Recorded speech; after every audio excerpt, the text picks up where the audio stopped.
Então vamos ao tema desta manhã, provado na sabedoria. Conforme eu já tenho feito para a questão de administração do tempo, nós não leremos o texto todo agora, leremos ao longo da exposição. Mas a sabedoria é um desses temas muito falados, tratados nas Escrituras, inclusive exaltado, né? Mas o livro que mais fala de sabedoria, assim, de uma forma direta, todo mundo conhece, é Provérbios. A gente poderia aqui enumerar e citar dezenas e dezenas de versículos onde a palavra sabedoria aparece no livro de Provérbios.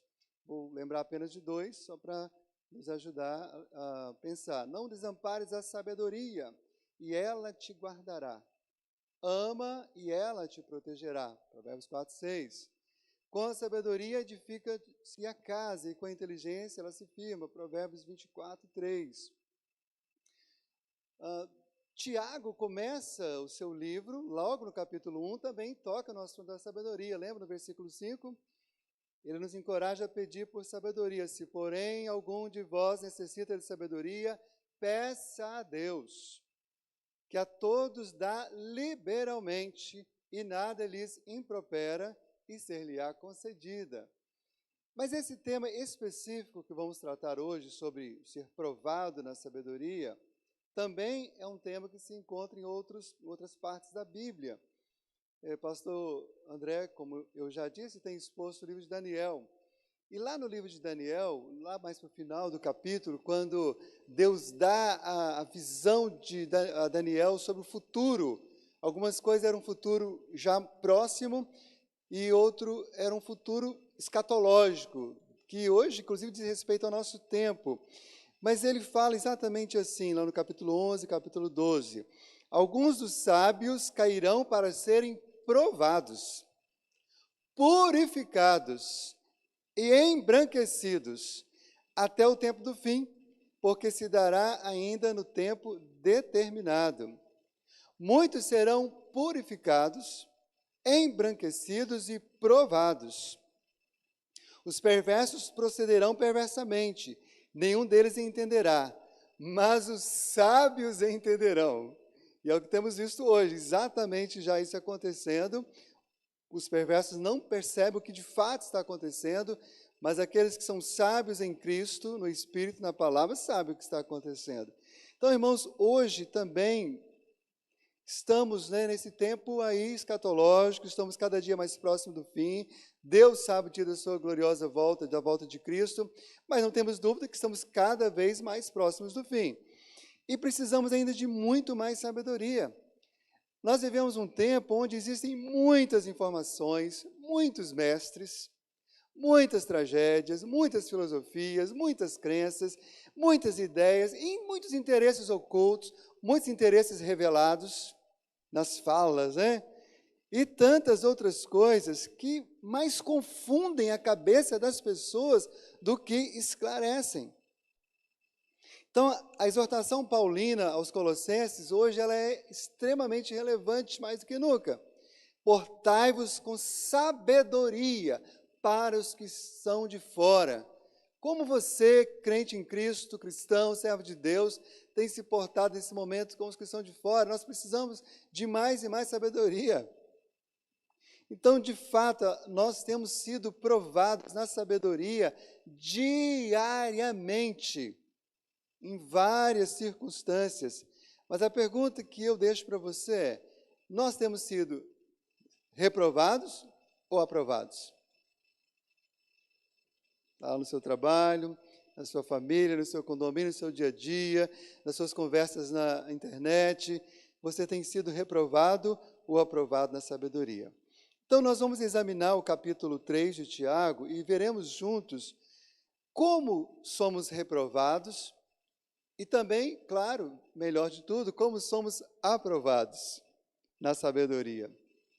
Vamos então ao texto da palavra de Deus. E a primeira observação que fazemos é: somos reprovados na sabedoria quando nós nos achamos mestres dos demais, mas somos aprovados quando aprendemos uns com os outros. Vejamos então o verso 1 da palavra de Deus, aqui em Tiago 3. Meus irmãos, não vos torneis muitos de vós mestres, sabendo que havemos de receber maior juízo. Quando nós afirmamos que somos reprovados, quando nos achamos mestres dos demais, nós, meus irmãos, não estamos negando que existem mestres, doutores, tanto dentro da igreja quanto fora da igreja. Existem pessoas com uma grandiosíssima capacidade para ensinar, para falar, para instruir. Fora da igreja, inclusive, existem pessoas talentosas. Você ouve falar sobre certos assuntos, você fica assim, cara, o camarada entende muito desse negócio. Pessoas esforçadas, são os professores, os mestres, os doutores de tantos lugares. Dentro da igreja temos pessoas que, além dos talentos naturais, receberam o dom espiritual de ser mestre. O dom espiritual de ensino, dado pelo Espírito Santo de Deus. E muitos desses são levantados para guiar os rebanhos como pastores mestres, conforme está lá em Efésios capítulo 4, para instruir o rebanho, alimentar o rebanho de Deus pela palavra de Deus, pela pregação do Evangelho. O que Tiago está repreendendo aqui, então não é essa a verdade, mas o que ele está repreendendo aqui é a atitude da pessoa que, sendo mestre ou não, quer apenas ser ouvida. Se acha com a autoridade de mestre, mas não quer o ônus da responsabilidade daquilo que ele ensina, daquilo que ele fala. Meus irmãos, dentro e fora da igreja, temos visto tantas pessoas ensinando certas coisas com aparente segurança, com aparente autoridade. Mas muitas vezes o que eles ensinam traz mais prejuízo do que edificação. Não são, de fato, ensinamentos de Cristo, ou que promovem a edificação que Deus quer. Infelizmente, as pessoas vão para as redes sociais, por exemplo, e falam o que quer, como se fossem donas da verdade, como se fossem mestres. Mas esquecem do juízo que existe sobre elas. Algumas falas são criminosas, outras são questionáveis, vergonhosas, inconvenientes. Nesses tempos, nesses últimos 2 meses, ligando para os irmãos, fazendo visitas online, eu tenho perguntado muito aos irmãos como eles têm visto essa situação toda que estamos passando, quais são as suas impressões, quais são as suas observações.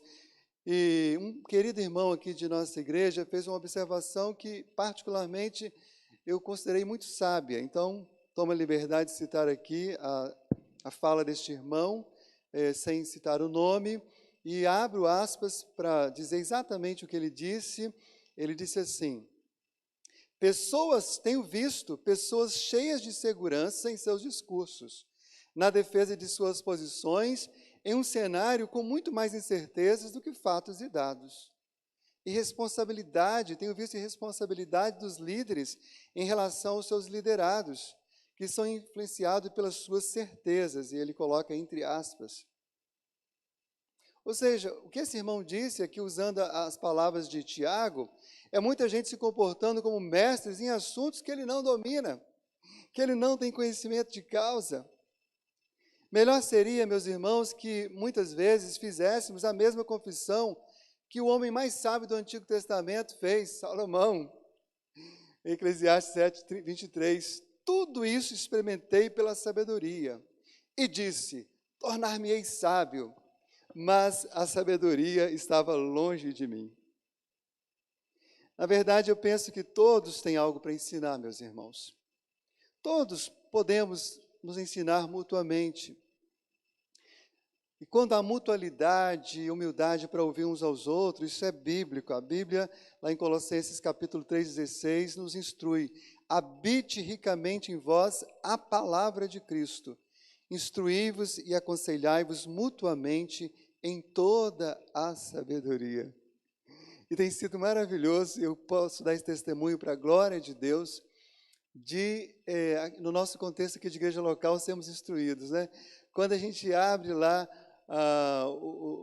as devocionais das nossas crianças, que elas estão fazendo devocionais de 2 minutos, estão sendo gravadas as devocionais delas e elas mandando. Quanta instrução da parte de Deus. Então, é mutualidade, isso é bíblico. A sabedoria está em saber ouvir e falar na hora certa. Aliás, Tiago fala isso no capítulo 2, verso 19. Sejamos prontos para ouvir, tardio para falar.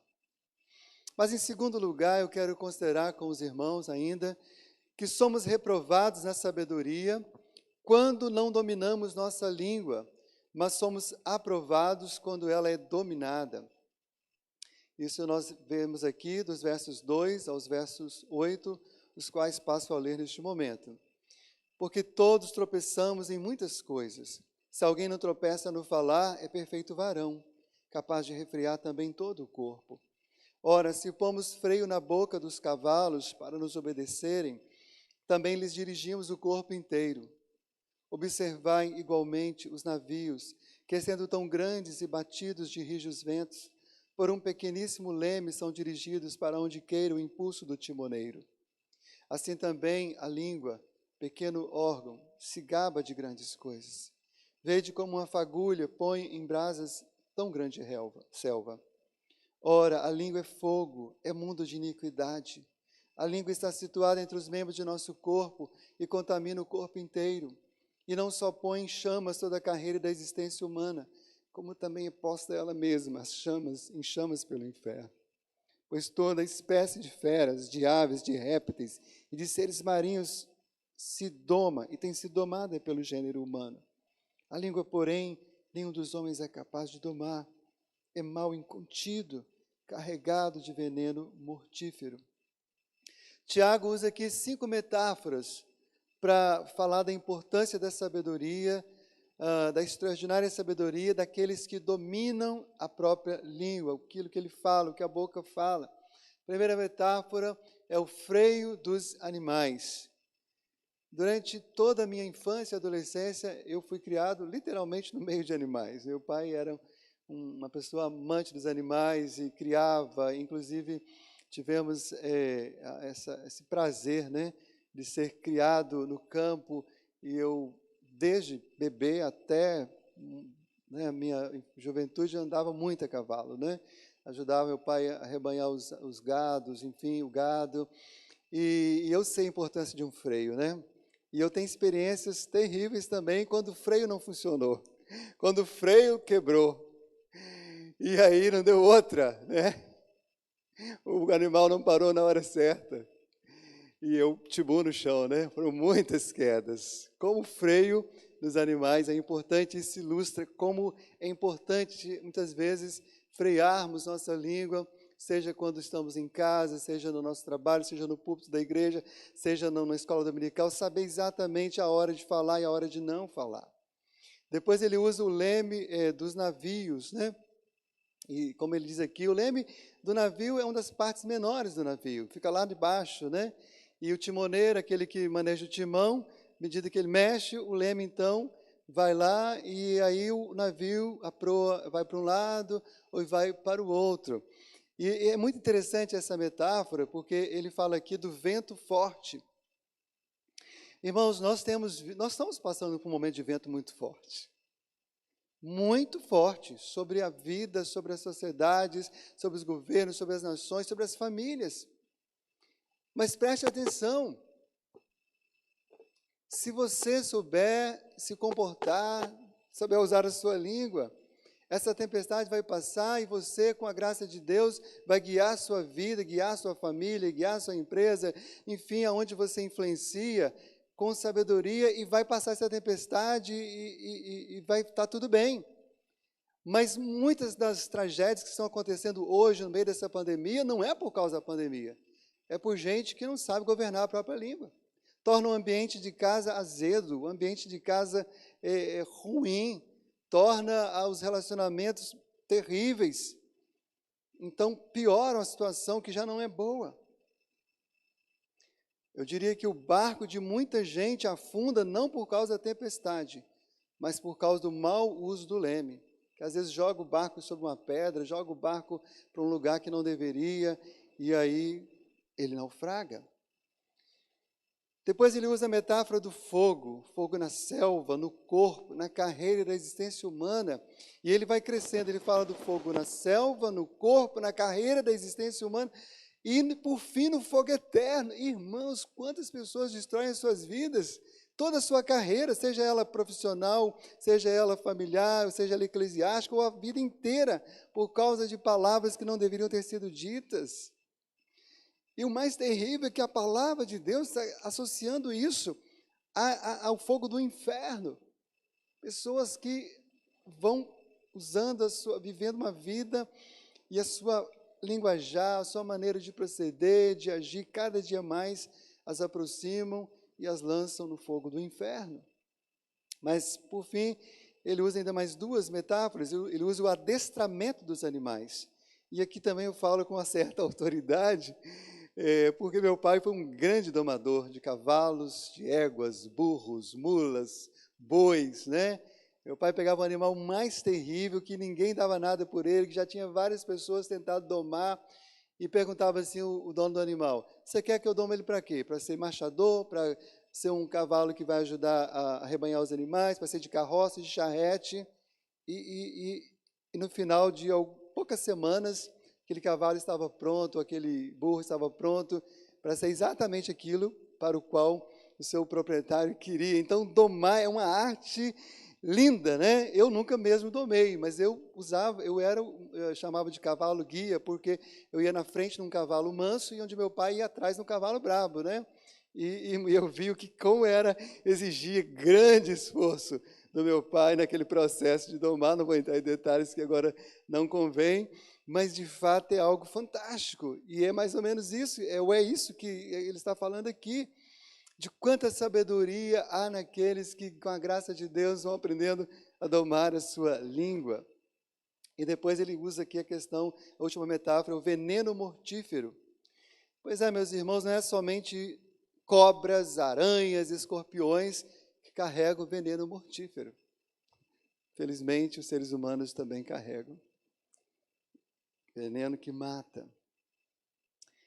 E aí ele encerra o verso 8 dizendo: nenhum dos homens é capaz de domar. Não encerra, ele fala isso no início, né? Nenhum dos homens é capaz de domar. Essa é uma constatação geral, essa é uma realidade comum, numa linguagem hiperbólica ou exagerada de Tiago.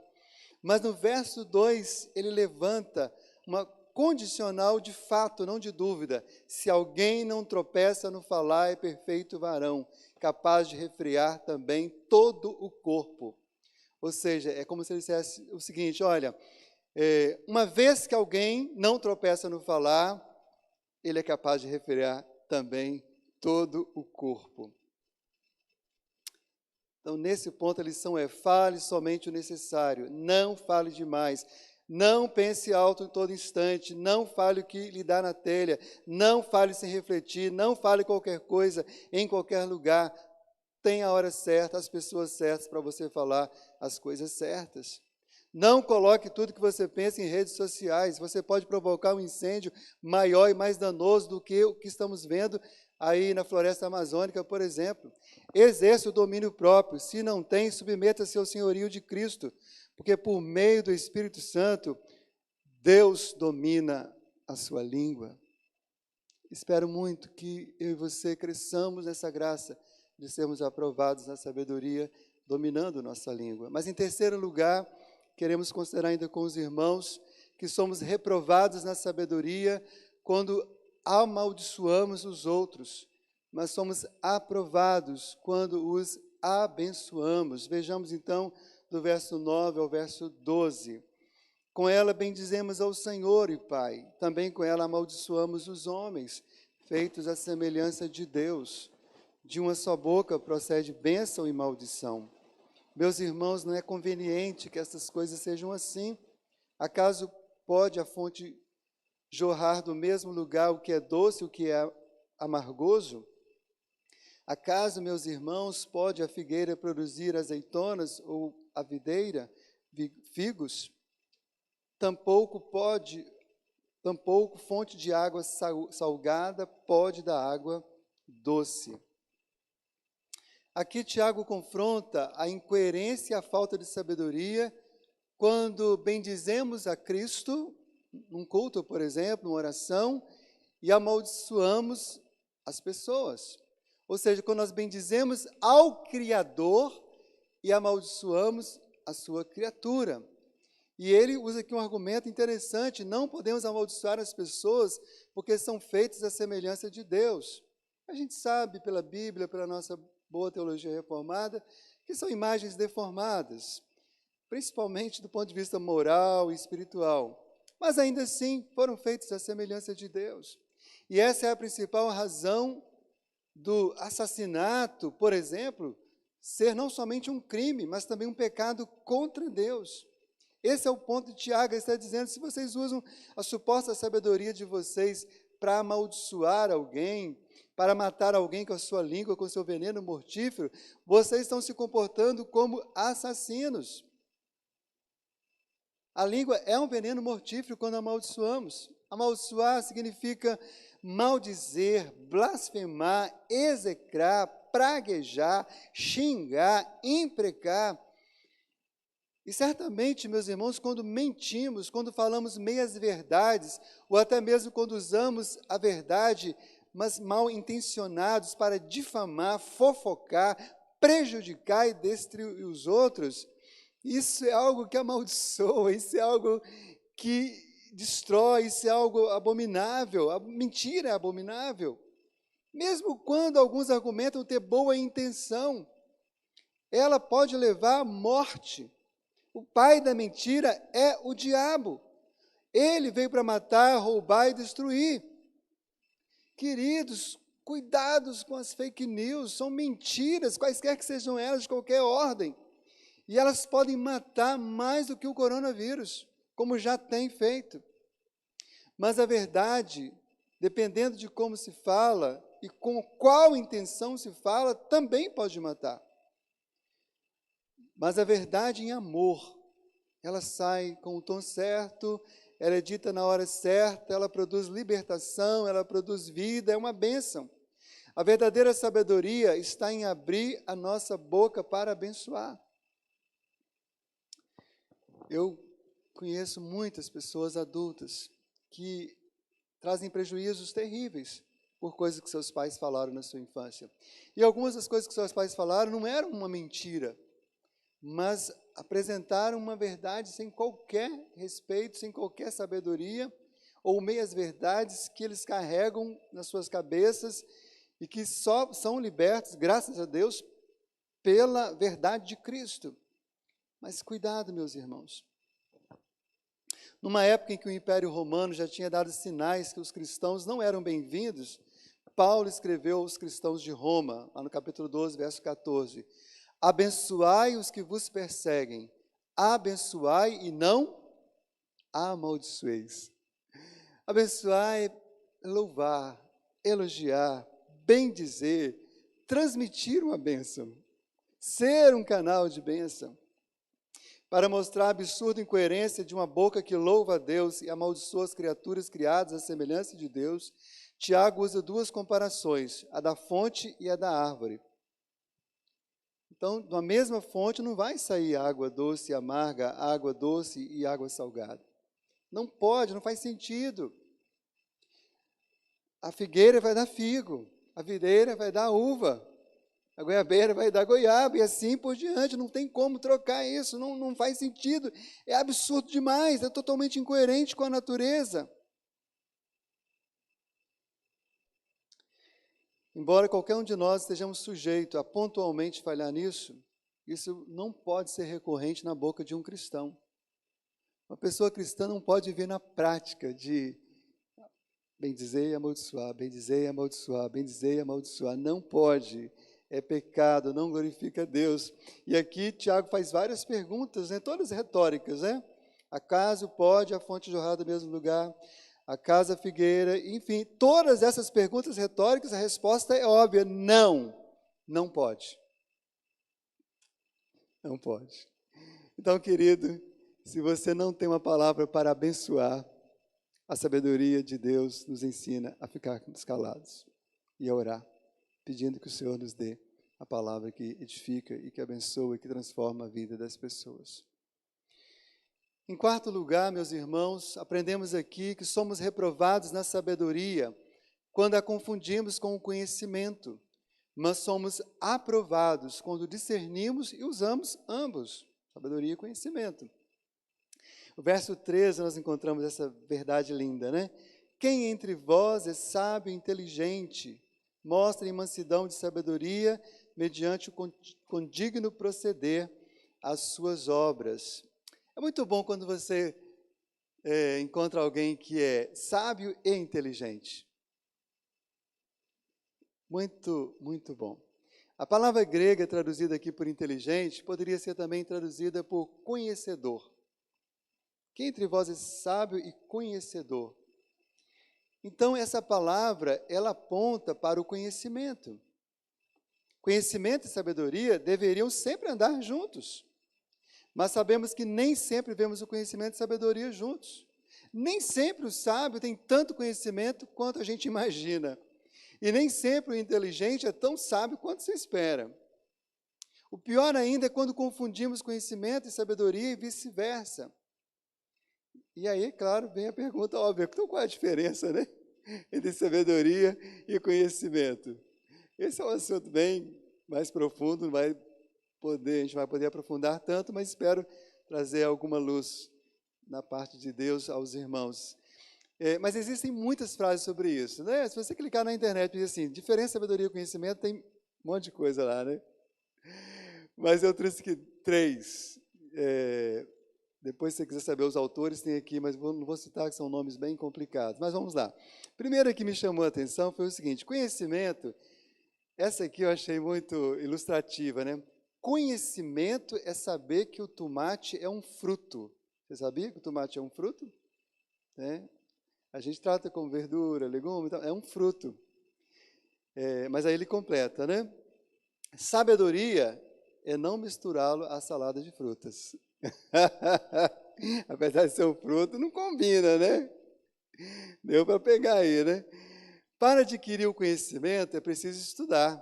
E isso é altamente louvável, né? Pessoas estudiosas nas suas áreas, nos dons que o Senhor lhe deu, nas suas ministérios da igreja, isso é muito legal. Mas ele completa, mas para adquirir sabedoria é necessário observar. E embora eu não conheça bem o autor e não sei tudo que ele quer dizer com essa palavra, mas eu a tomo no sentido mais completo, observar, tanto no sentido de meditar, de avaliar, ruminar, assimilar, mas no sentido também de praticar, de experimentar na prática aquilo dali. Isso é algo que transforma as nossas vidas. Outra pessoa diz, compartilhar conhecimento é o caminho mais próximo da sabedoria. Mas quando a gente olha para as Escrituras, veremos que a Bíblia exalta tanto a sabedoria quanto o conhecimento. Naquela poesia linda de apóstolo Paulo, no Romanos 11, no finalzinho, que eu preguei um dia desses sobre ela, ele fala da sabedoria e do conhecimento de Deus, ambos atributos importantes do próprio Deus. Em outros textos veremos, feliz o homem que acha sabedoria e o homem que adquire conhecimento. Então, estão juntos, Provérbios 3:13. Porquanto a sabedoria entrará no teu coração e o conhecimento será agradável à tua alma. Provérbios 2:10. Então, veja que o conhecimento você adquire, você conquista e pode ser medido. E ainda que de forma imperfeita, ele pode ser medido objetivamente. Você pode, inclusive, receber uma nota de 0 a 10 com relativa precisão. Mas a sabedoria, ela não pode ser medida tão objetivamente em todo o tempo. Em dia e hora marcado por mim e por você, ou pela faculdade, ou pela escola, pela empresa, ou qualquer outra instituição. A prova da sabedoria é marcada não de acordo com o calendário acadêmico, mas de acordo com a agenda divina. Deus vai nos levando para provar nossa sabedoria, quando a gente menos espera. Ou também situações que a gente deveria esperar, como casamento, como relacionamentos, né, de família. A prova da sabedoria acontece em dias e horários comuns, mas também inusitados, inesperados, surpreendentes. O conhecimento está prioritariamente relacionado ao intelecto, à capacidade de aprender, assimilar, entender, memorizar, mas a sabedoria engloba tudo isso, mas vai além. Ela atinge o centro de nossa existência, o coração, a sede de todos os nossos sentimentos e afeições. Eu, a sabedoria, e aqui a sabedoria está sendo personificada de forma divina, habito com a prudência e disponho de conhecimento e de conselhos. Irmãos, em tempos de Google, né, onde tem tanto conhecimento de tudo, como nós estamos precisando desesperadamente de sabedoria. Como o mundo precisa, a igreja precisa, nós precisamos. Tanto conhecimento e pouquíssima sabedoria. Tanta gente reprovada. Deus tenha misericórdia de nós. A própria Bíblia adverte que, nos fins dos tempos, a ciência se multiplicaria, o conhecimento se multiplicaria.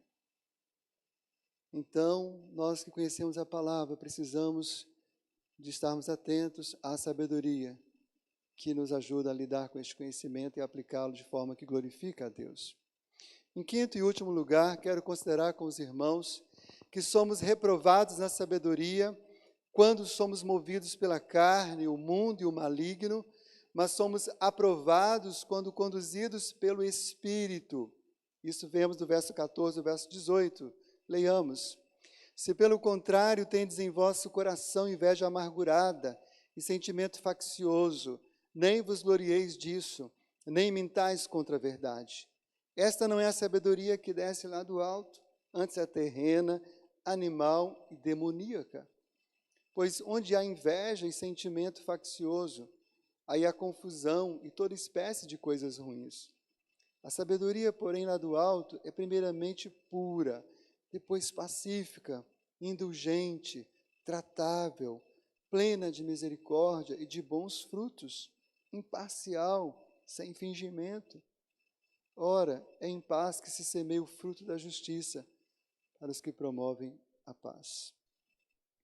Aqui nós vemos claramente os contrastes entre obras da carne e fruto do Espírito.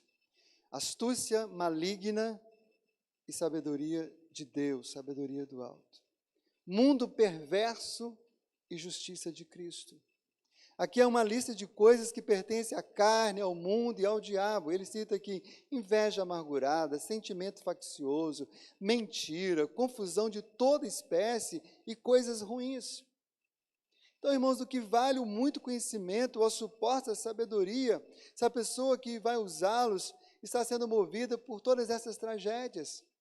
Irmãos, não tenham dúvida que maior do que a tragédia do Covid-19 é a tragédia de ver tantas pessoas, inclusive autoridades, inclusive pessoas que se dizem cristãs, serem conduzidas por inveja amargurada, sentimento faccioso, mentira.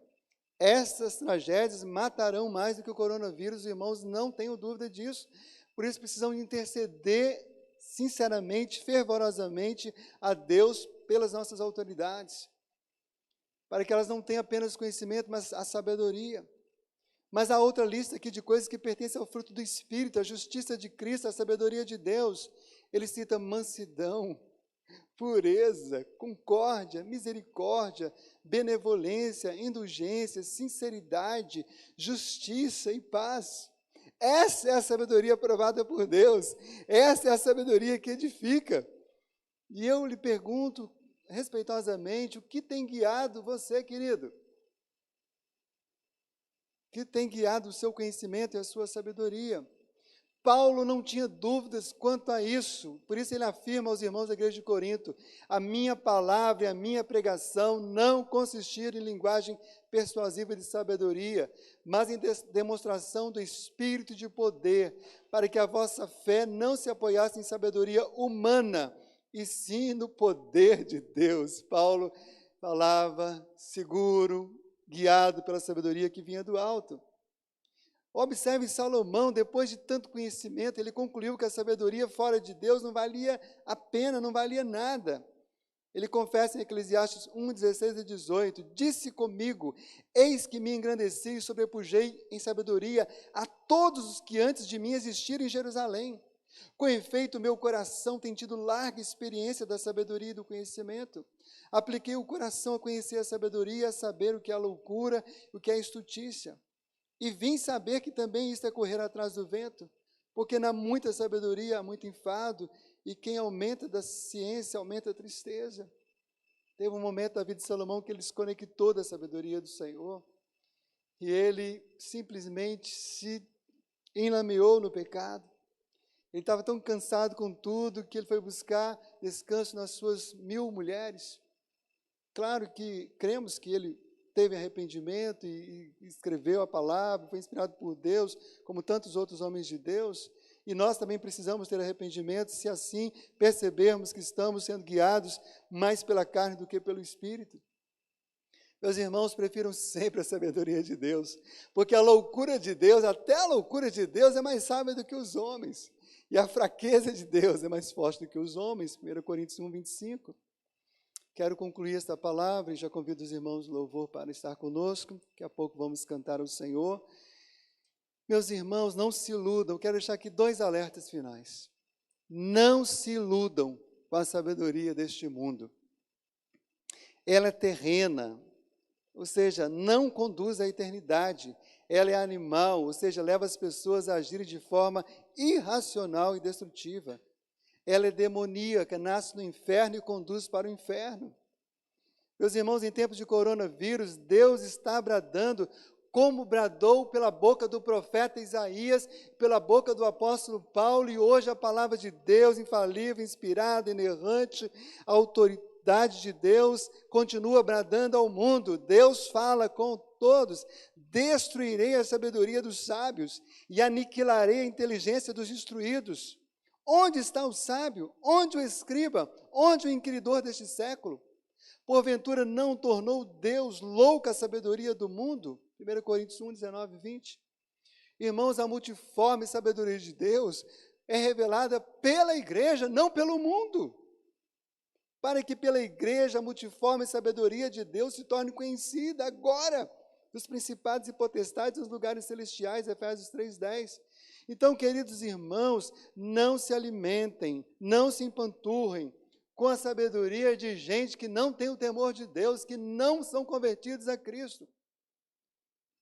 Sim, meus irmãos, eu creio que não cristãos podem ter alguma sabedoria, sim, por causa da graça comum de Deus sobre a raça humana, mas eles não têm a sabedoria espiritual, a sabedoria que vem do Espírito Santo, a sabedoria que vem da palavra inspirada de Deus. Por uma razão simples, eles não têm o princípio da sabedoria, eles não têm o temor do Senhor.